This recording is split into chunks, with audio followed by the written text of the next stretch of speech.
Menurut saya Valen masih punya satu pekerjaan rumah. Kalau sebelumnya dia mengajak Zuma dan Wafi untuk debat soal baptis sama dengan wudhu.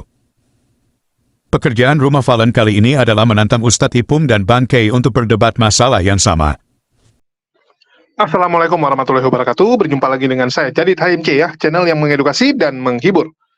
Di kesempatan kali ini kita akan menanggapi sebuah video ya, di mana ada seorang Polikardus yang meminta Ustadz Kainama dan Gus Ipung untuk meminta maaf. Jadi ini adalah satu pernyataan yang konyol, satu permintaan yang konyol dari salah satu Polikardus yang kerjanya selalu menghina dan juga menghujat agama Islam. Kita tahu bahwa Polikardus yang satu ini ya, atau yang kita kenal dengan nama Pil Pahit, ini adalah salah satu minion atau salah satu murid dari Tan Paragi, di mana dia ini adalah salah satu Polikardus yang sangat sering kita lihat membuat video-video untuk menyerang dan memframing agama Islam, selalu mencoba menyudutkan agama Islam.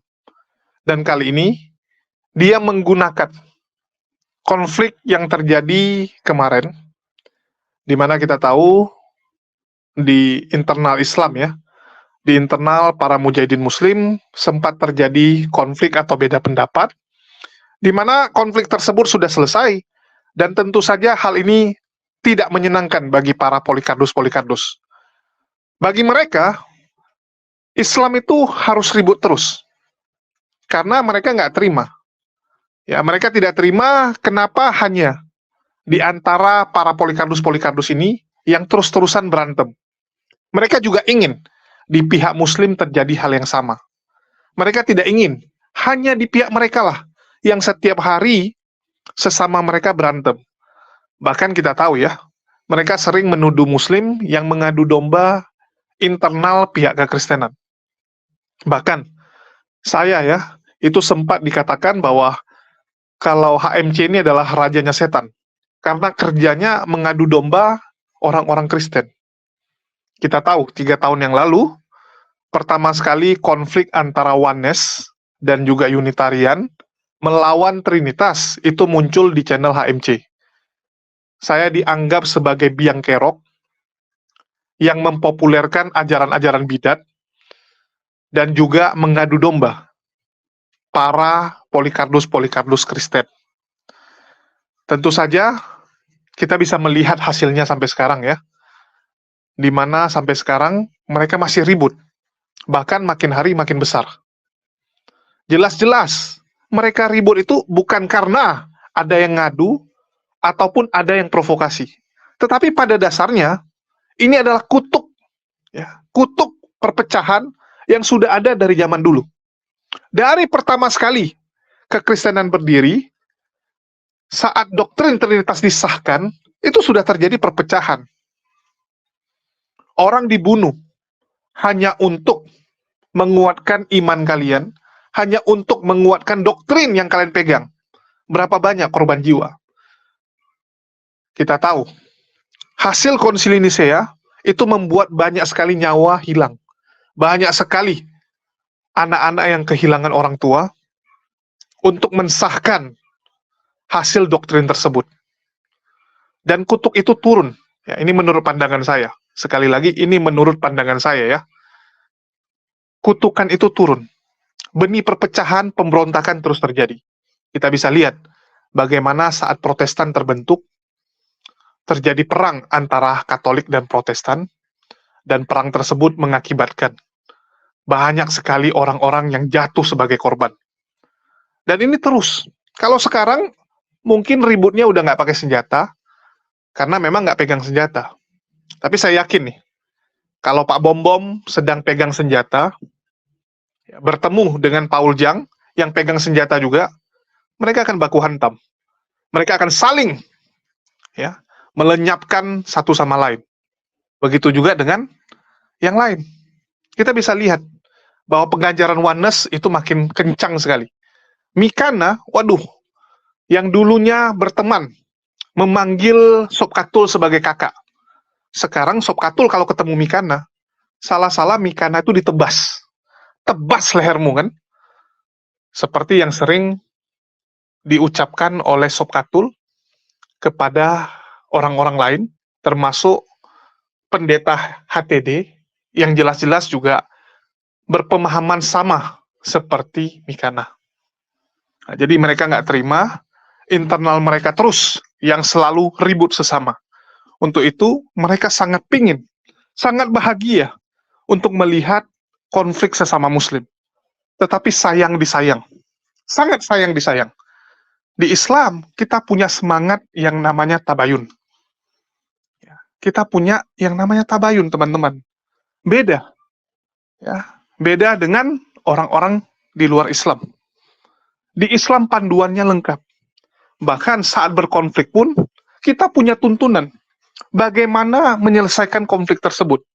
Yang tentu saja semangat itu tidak pernah kalian temukan di luar Islam. Nggak ada. Terus kita tanya, oh kalau kalian menyelesaikan ribut sesama gimana? Oh kami menggunakan kasih. Loh, kasih yang seperti apa? Kasih mati, kasih makian, kasih hinaan, ya, kasih tebasan, kan gitu. Kalau Sobkatul bilang, inilah bentuk kasih dia kepada orang-orang di luar pemahaman dia. Kasih tebasan, kan begitu. Jadi ini yang membedakan kita dengan mereka, dan tentu saja ini membuat Polycarpus ngamuk. Polycarpus ngamuk saat melihat ternyata Bang Zuma yang kita anggap sebagai panglima dalam perang melawan para Polycarpus ini, itu dengan kerendahan hati meminta maaf kepada Umar atau Valen serta Andre atas ucapan dari Bang Zuma yang mungkin menimbulkan kegaduhan, menimbulkan gesekan-gesekan kepada teman-teman kita ini. Jadi dengan kerendahan hati, Bang Zuma menyampaikan hal itu, dan ini membuat Polycarpus ngamuk. Mereka merasa harusnya Bang Zuma, Ustaz Wafi, yang lebih disukai oleh penonton, yang lebih punya banyak penggemar, kenapa harus mengalah? Hajar si Umar, kan gitu. Kalau Polycarpus, mereka punya pendukung yang lebih banyak daripada musuh atau Polycarpus yang lain, maka mereka nggak mungkin mau mengalah, teman-teman. Yang mengalah itu biasa yang kecil, kan gitu. Yang besar jangan dong, matikan yang kecil. Tapi hal itu berbeda di Muslim, teman-teman. Bang Zuma dan Ustaz Wafi mau mengalah demi meredam masalah ini. Semangat itulah yang membuat Polycarpus ini meronta-ronta dan mencari ini. Kira-kira siapa lagi yang bisa diadu kalau seperti itu? Untuk itu, Polycarpus mencoba ya, mengadu antara Umar dengan Gus Ipung dan Ustadz Kainama. Jadi segala cara akan terus mereka lakukan untuk mengobok-ngobok internal Islam. Karena kalian bisa lihat, komplain Quran nggak bisa, nggak sanggup. Ya. Yang dikomplain nanti ujungnya hadis.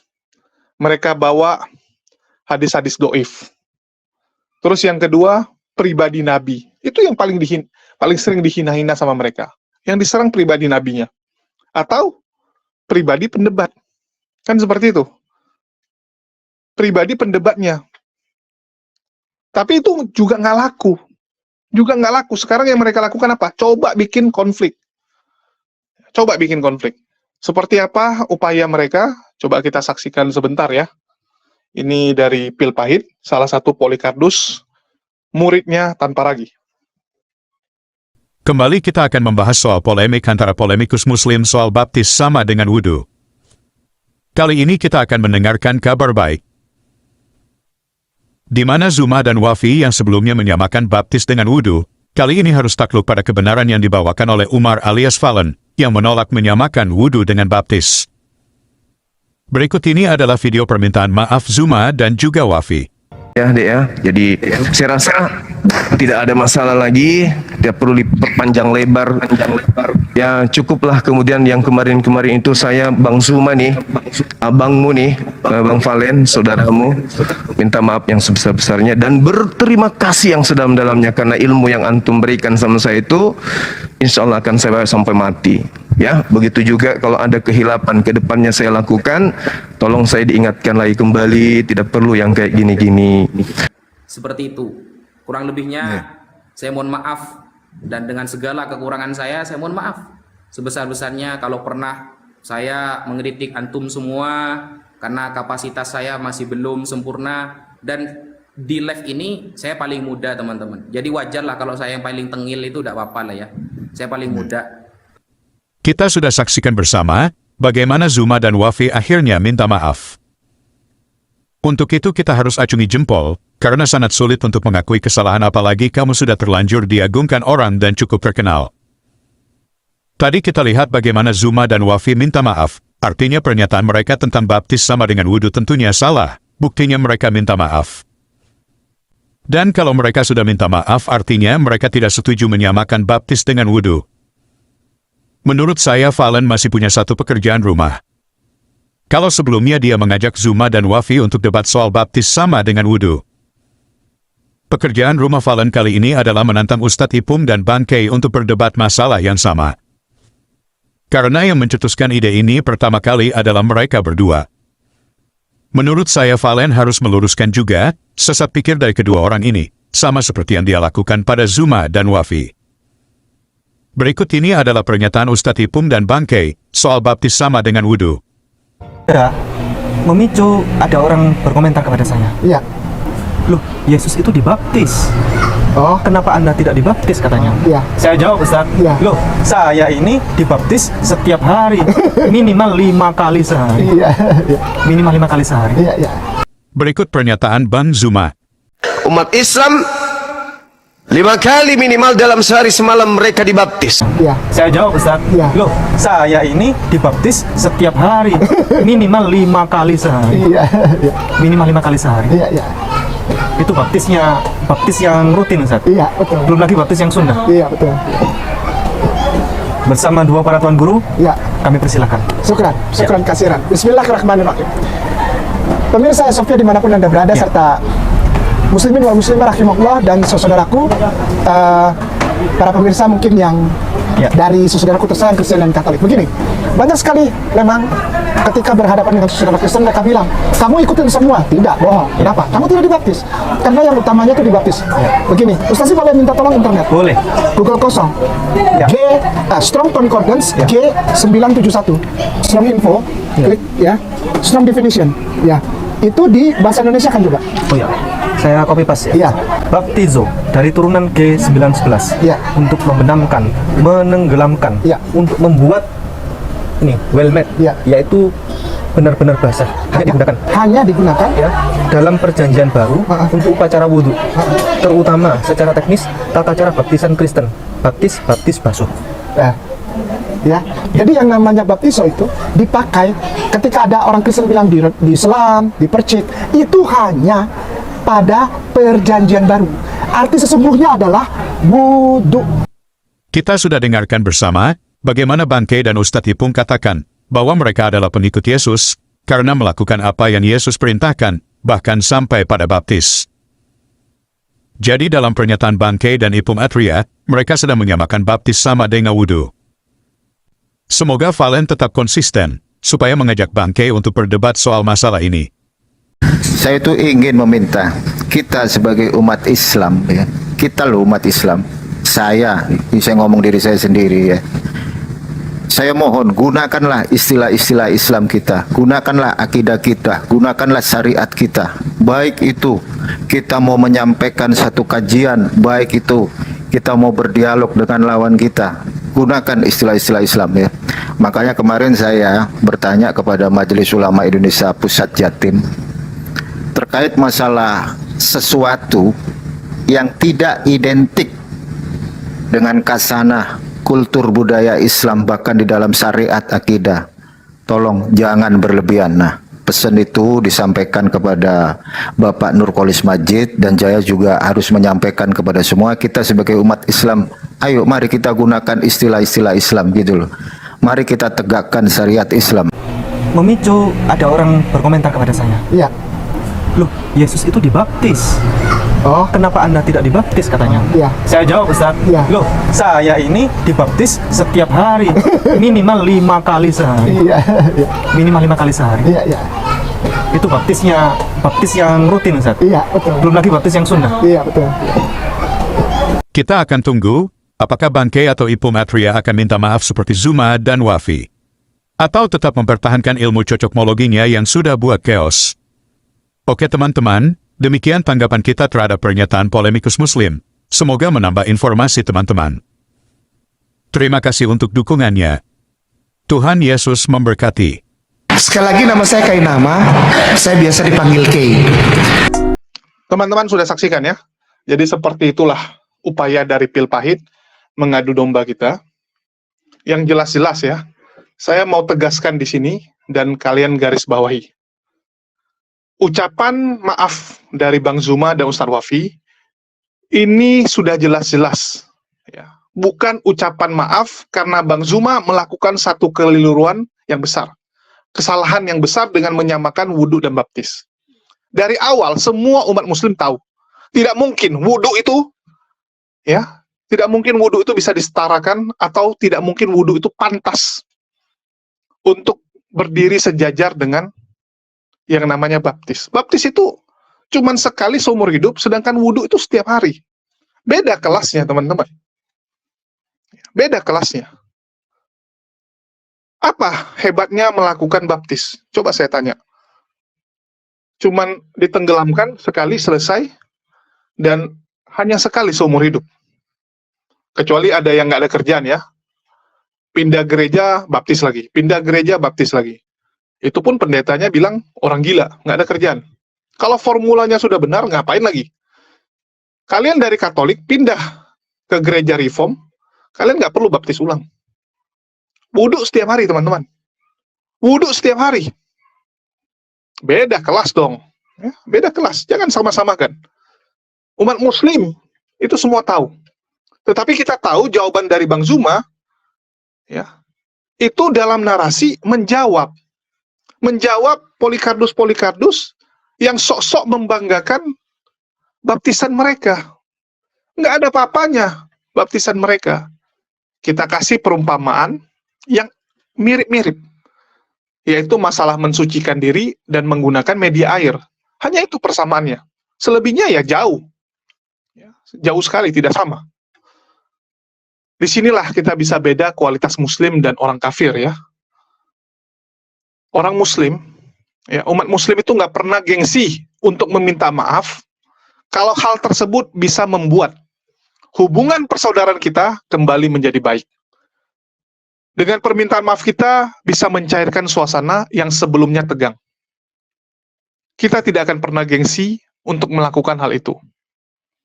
Karena teman-teman harus ingat, meminta maaf itu tidak selalu berarti mengaku salah. Itu teman-teman harus garis bawahi. Meminta maaf itu tidak selalu berarti kalian mengaku salah.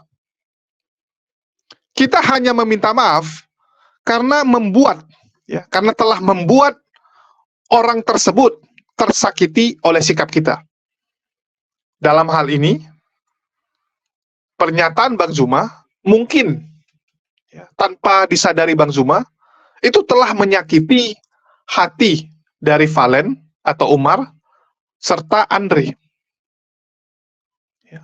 Padahal mereka kan bukan lawan debat Bang Zuma, tapi mereka mungkin tersakiti atas ucapan tersebut. Ya udah, nggak apa-apa. Bang Zuma mengaku meminta maaf. Artinya, ya, kamu bukan mengakui bahwa apa yang kamu sampaikan itu salah. Apa keyakinanmu itu salah? Enggak. Tapi sekedar mengakui bahwa sikap kita salah. Ya, mengakui bahwa ucapan kita ada sedikit kekeliruan. Dengan demikian, kita menjadi orang yang rendah hati dan tetap memegang prinsip. Ya, itu yang teman-teman harus tahu dari permintaan maaf. Ya, banyak. Contohnya kita misalnya minta maaf kepada pelanggan-pelanggan kita, belum bisa memberikan pelayanan terbaik. Ya. Sering ya, saya minta maaf karena pelayanan saya belum maksimal. Apakah kita salah? Ya enggak. Kan begitu. Terus teman-teman juga harus tahu ya, banyak alasan-alasan penting ya, yang membuat kita tuh nggak perlu gengsi untuk minta maaf. Yang pertama ya, kamu nggak tahu seberapa besar dampak perbuatan dan kata-katamu. Sering ya, kita ucapkan sesuatu, atau kita lakukan sesuatu yang kita nggak sadar bahwa kita sedikit menyinggung orang. Perbuatan kita membuat ada yang tersakiti. Padahal kita nggak ada niat untuk menyakiti orang tersebut. Jadi nggak ada salahnya minta maaf. Contoh yang dilakukan Bang Zuma. Dia nggak tahu bahwa ucapan dia itu membuat Umar dan Andre tersakiti. Sehingga ya sudah, kita minta maaf. Terus yang kedua, pandangan orang kan berbeda. Jadi nggak ada salahnya minta maaf juga, karena setiap orang punya cara melihat suatu masalah itu berbeda-beda.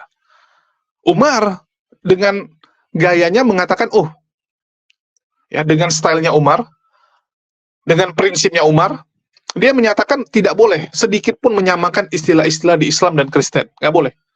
Nggak boleh ya, ada istilah Islam yang disamakan dengan istilah kafir. Jangan. Kita harus dengan diri kita sendiri. Nah, itu kan pandangan. Pandangan dari Umar. Bang Zuma punya pandangan yang berbeda. Menurut Bang Zuma, untuk mengganjari para Polikardus, kita harus ikut style mereka. Kita harus ikut cara mereka berpikir. Kalau enggak, kita nggak nyambung nanti. Kalau kita hanya ngotot menggunakan style Islam, istilah-istilah Islam, mereka nggak ngerti, karena mereka nggak kenal Islam. Jadi untuk memperkenalkan Islam, kita ambillah istilah-istilah yang ada di agama mereka. Itu yang dilakukan Bang Zuma. Tapi menurut Umar, tidak. Nah, ini kan beda pandangan. Dua-duanya benar, nggak ada yang salah. Terus, kalian harus tahu juga, kalau permintaan maaf itu bisa memulihkan perdamaian, maka lakukan. Allah pun menyuruh kita, kalau dengan permintaan maaf itu bisa mencairkan suasana, bisa memperbaiki hubungan, silakan. Bahkan, kita diperbolehkan takiyah, teman-teman, untuk memperbaiki hubungan. Bayangkan, betapa pentingnya hubungan antar manusia dalam Islam. Bahkan Allah memperbolehkan. Ya, memperbolehkan kita melakukan yang namanya takiyah. Demi apa? Demi memperbaiki hubungan. Apalagi hanya sekedar meminta maaf. Kan begitu. Di Islam panduannya sangat lengkap, teman-teman. Sangat lengkap. Karena saking lengkapnya lah, sering dipelintir-pelintir oleh Polikardus-Polikardus. Jelas-jelas mengenai hal ini tujuannya untuk ini. Diubah sama mereka. Sama seperti pisau. Tujuan kita itu untuk mempermudah kerjaan kita. Potong sayuran, potong daging. Datang Polikardus bilang, loh, itu senjata untuk membunuh. Itu senjata untuk menyakiti orang. Bang Zuma punya pisau untuk menikam orang. Untuk membacok orang. Padahal jelas-jelas pisau itu untuk memotong sayuran. Itulah Islam. Lengkap. Perkakasnya lengkap. Panduannya lengkap. Terlalu lengkap sehingga sering ya, dipelintir-pelintir oleh Polikardus. Digunakan untuk memfitnah. Kalau mereka kan nggak punya apa-apa. Coba lihat. Cara menikah, tidak ada panduan. Ambil dari Roma. Anak baru lahir, gimana panduan? Nggak ada. Cara mendidik anak nggak ada. Ya. Cara membesarkan anak nggak ada. Hukum waris gimana? Nggak ada. Orang kalau meninggal gimana? Nggak ada. Kalau ada orang yang sedang berkonflik, apa yang harus dilakukan? Nggak ada panduannya. Semua apa? Kasih. Tujuannya apa? Supaya nggak ada yang bisa dikomplain, kan gitu. Rumah kita ini penuh barangnya. Rumah kita lengkap semua barang. Sehingga kalau mau dikritisi, ya banyak aja. Itu kenapa pisaunya seperti itu? Itu tempat tidur kenapa bentuknya petak? Kenapa nggak bulat? Itu lemari kenapa besar kali? Harusnya dikecilin. Itu kulkas kok lokasinya di situ? Nggak enak dilihat. Karena barangnya banyak yang bisa mereka komplain. Kalau oten, itu ibarat rumah kosong, teman-teman. Rumahnya kosong. Tujuannya apa? Supaya nggak bisa dikomplain. Kan gitu. Begitu kita lihat kosong. Paling kita cuma bisa bilang, loh, ini kok nggak ada apa-apa. Kok nggak ada isinya? Kan gitu aja. Yang bisa dikritisi, kenapa nggak ada isinya? Kenapa nggak ada panduannya? Kan gitu. Dan mereka bangga. Loh, kami nggak bisa dikritisi. Gitu kan. Kami kosong, nggak ada isinya rumahnya. Itu kan konyol. Membanggakan rumah yang kosong, merasa bahwa rumah kosong itu nggak bisa dikritisi. Aneh. Aneh sekali ya. Islam memang terlalu banyak barangnya. Lengkap dia. Panduannya lengkap. Sehingga kalau kalian mau komplain, ya semua bisa kalian komplain. Padahal jelas-jelas itu untuk hal-hal tertentu dan berguna. Untuk kondisi-kondisi tertentu. Sama misalnya dia bilang, loh, ngapain ada parang ini gitu kan? Memangnya kamu mau pakai apa parang? Ya, parang ini kan untuk bersihkan pohon di luar. Walaupun memang mungkin setahun sekali nggak pernah kita pakai. Bahkan mungkin seumur hidup kita pakai cuma 2-3 kali aja. Ya, parang tersebut. Tapi nggak apa-apa. Ada parang tersebut di rumah kita. Sama seperti di Islam. Ada panduan tentang hukum cerai. Apakah kita pakai? Ya enggak. Ya nggak kita pakai juga. Tapi nggak apa-apa, biar aja gitu. Untuk jaga-jaga. Ada panduannya. Jadi teman-teman harus tahu ya. Itu bedanya kita dengan mereka. Dan kalau si Polycarpus Pilpahit ingin mengadu Valen dengan Ustadz Kainama, ya silakanlah Anda kontak, Anda hubungi Umar, Anda provokasi Umar untuk ribut dengan Ustadz Kainama dan Gus Ipung. Kita lihat apakah akan berhasil atau tidak. Silakan. Silakan Anda coba. Itu aja sih yang mau saya sampaikan. Dan kita bisa lihat ya bagaimana spirit dari Polycarpus ini yang memang berbeda sekali dengan Islam. Beda sekali. Semangat kita sama mereka beda. Kalian nggak akan pernah bisa melihat Polycarpus itu akan saling maaf-memaafkan kalau dia masih ada di atas. Yang namanya Paul Jang tidak mungkin minta maaf dengan Pak Bom kalau Paul Jang masih di atas, kecuali Paul Jang udah jadi orang susah, ya udah tersungkur di tanah, mungkin baru minta maaf. Begitu juga dengan Pak Bom. Kalau mungkin netizennya, ya ini mungkin ya, netizennya sudah tidak ada, pendukungnya sudah tidak ada, donaturnya sudah habis, terus donaturnya bilang, saya akan kembali donasi kepada kamu, kalau kamu minta maaf kepada Pak Bom. Mungkin baru dia lakukan. Mungkin baru dia lakukan. Seperti Wak Donat kan, ribut dengan Pak Bom, ditinggal oleh semua netizennya, ditinggal oleh donatur-donaturnya, terus donaturnya bilang, jangan singgung Paul Jang lagi. Kalau kamu masih singgung, kami akan cabut donasi kami. Oh ya udah, ya dia diam terakhir, nggak berani lagi kan nyinggung yang namanya Paul Jang. Ya gara-gara itu, semua gara-gara uang. Kalau udah nggak sanggup, mereka baru mau minta maaf. Beda dengan di Islam. Bang Zuma kita tahulah, setiap hari malah makin banyak pendukungnya. Ya, setiap tahun jumlah pendukungnya naik luar biasa. Tetapi Bang Zuma dengan rendah hati, ya sudahlah. Minta maaf kalau hal tersebut bisa mencairkan suasana yang terlanjur tidak enak ini. Nah, itu bentuk kerendahan hati, teman-teman. Beda dengan Polycarpus. Kalian nggak akan menemukan semangat tersebut di mereka. Nggak akan. Silakan kalian cek.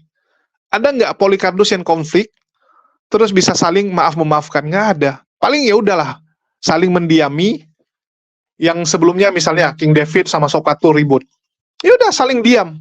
Nanti 6 bulan atau 7 bulan lagi, begitu ketemu, ya sudah ngomong lagi. Anggap aja tidak terjadi apa-apa. Anggap aja tidak terjadi apa-apa. Tapi kan itu seperti bara api ya, yang kapan aja bisa kembali membesar. Karena yang namanya hubungan itu harus ada solusi. Jangan merasa kita lagi ribut sama teman, ya udahlah sama-sama diamin. Setelah beberapa bulan udah ketemu seperti biasa lagi, anggap nggak ada apa-apa. Anggap tidak terjadi apa-apa. Besok kalau terjadi gesekan yang sama, itu akan 2 kali lipat lebih cepat meledak. Pasti akan lebih cepat meledak. Jadi lebih bagus ada konflik itu diselesaikan. Jadi besok kalau terjadi gesekan yang sama, kita lebih bisa memaklumi dan lebih ngerti apa tindakan yang mau kita ambil. Dalam hubungan seperti itu, jangan biasakan ya, kalau sudah tidak enakan, kita tahu bahwa ada konflik yang terjadi, ya udah sama-sama diam aja. Besok udah anggap tidak terjadi apa-apa. Nggak bisa, teman-teman. Saya sarankan ambil ya, satu tindakan yaitu kita rundingkan, cari jalan keluarnya. Cari jalan keluar. Itu yang mau saya sampaikan. Dan terima kasih atas perhatian teman-teman semua ya. Jadi, sekali lagi, itulah perbedaan kita dengan orang-orang kafir. Kita punya semangat yang namanya tabayun. Itu aja yang mau saya sampaikan. Makasih buat teman-teman semua yang udah nyimak. Di akhir kata saya ucapkan, wassalamualaikum warahmatullahi wabarakatuh. Sampai jumpa di video-video kita berikutnya.